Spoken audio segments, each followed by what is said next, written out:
মধ্যপ্রাচ্যে বেজেছে যুদ্ধের দামামা। তীব্র সংঘাতের মুখোমুখি ইরান ও ইসরায়েল।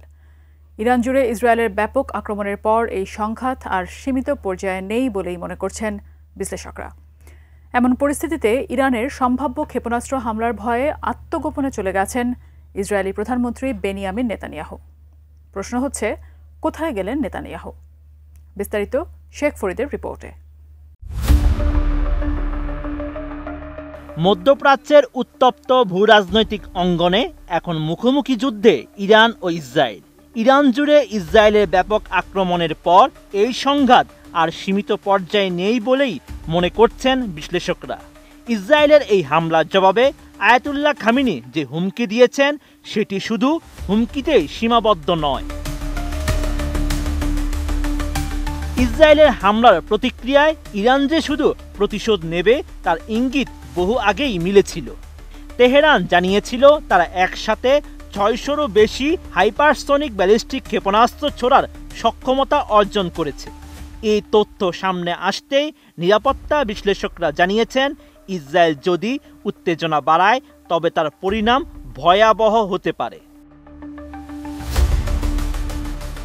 ইসরায়েলের এমন হামলার পর ইরান এখন নিজেকে অস্তিত্বের সংকটে দেখতে শুরু করেছে। ফলে তাদের প্রতিশোধ হবে শুধু প্রতিক্রিয়ামূলক নয়, বরং অস্তিত্ব রক্ষার একটি বাধ্যতামূলক পদক্ষেপ। আয়াতুল্লাহ আলী খামেনি ঘোষণা দিয়েছেন, ইসরায়েলকে তিক্ত ও বেদনাদায়ক পরিণতি ভোগ করতে হবে। এমন উত্তেজনার মধ্যেই ইরানের হামলার ভয়ে আত্মগোপনে চলে গেছেন ইসরায়েলের প্রধানমন্ত্রী বেনিয়ামিন নেতানিয়াহু। ১৩ই জুন এমন তথ্য জানিয়েছে ইসরায়েলি সম্প্রচার মাধ্যম চ্যানেল 12।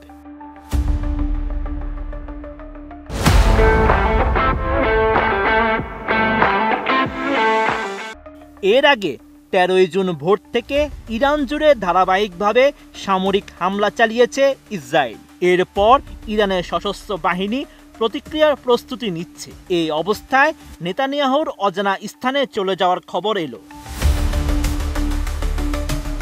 ইরানি সংবাদ মাধ্যম ইরনার প্রতিবেদন অনুসারে চ্যানেল 12 নেতানিয়াহুর বিমানের একটি ছবি প্রকাশ করেছে, যেখানে দেখা যায় দুটি যুদ্ধবিমান তাকে পাহারা দিয়ে ইসরায়েলি অঞ্চলের বাইরে একটি অজানা স্থানে নিয়ে যাচ্ছে। পরে আরেকটি প্রতিবেদনে সংবাদ মাধ্যমটি জানিয়েছে, বিমানটি গ্রিসের রাজধানী অ্যাথেন্সে অবতরণ করেছে। Sheikh Farid, ATN news.